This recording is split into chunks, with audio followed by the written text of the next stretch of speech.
Well, day 13 of the partial government shutdown begins an era of divided government, with Democrats taking control of the House of Representatives. President Trump and congressional leaders refused to budge on their demands to end the shutdown during a closed-door meeting in the White House Situation Room yesterday. Democrats won't pay for a border wall, but are offering to spend $1.3 billion for general border security. Mr. Trump insists on $5.6 billion to help build a wall. House Speaker designate Nancy Pelosi plans a vote on two measures today to reopen the government. Senate Republican leader Mitch McConnell says the Senate will only vote on a plan that the president would sign. Mr. Trump offered to continue the negotiations tomorrow. It can be hard to imagine a time when the two parties might have agreed to build a wall along the Mexican border. But starting in 2006, the federal government has built nearly 700 miles of wall and fencing with bipartisan support.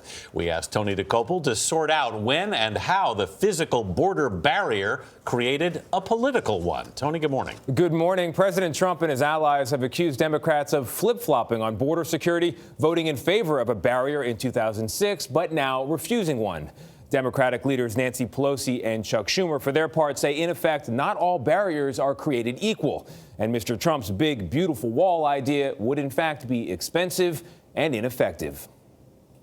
At more than 10 feet tall and made of steel, barriers like these might seem like a prototype of President Trump's border wall.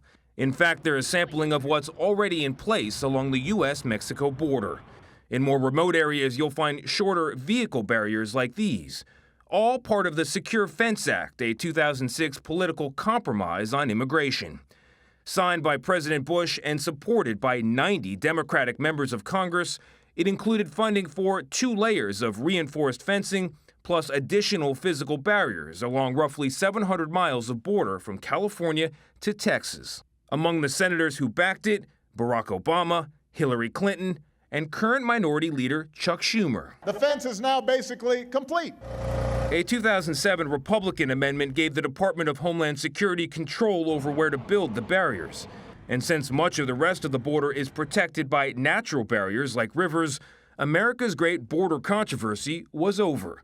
I will build the greatest wall that you've ever seen. Or so it seemed. Who's going to pay for the wall? President Trump's comments on the length, We need really 1,000 miles. height, The wall just got 10 feet higher. and design of his wall have varied widely since 2015. So widely, there's no telling what he'll accept in the end. And it gets higher and higher and higher every time somebody says, I'm not going to do it. And so the standoff and the shutdown continues. In his 2017 executive order authorizing a border wall, President Trump officially defined the wall as a, quote, impassable physical barrier. From the president's perspective at the moment, that definition might also describe the new Democratic Congress. Norah?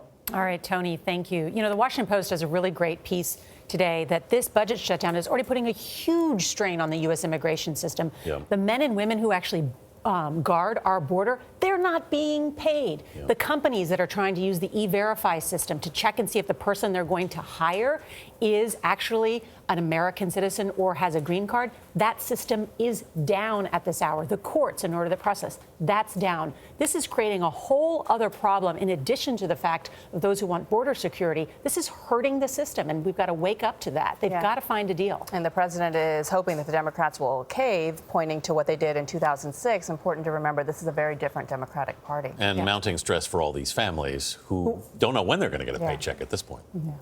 Thank you again, Tony. Great reporting.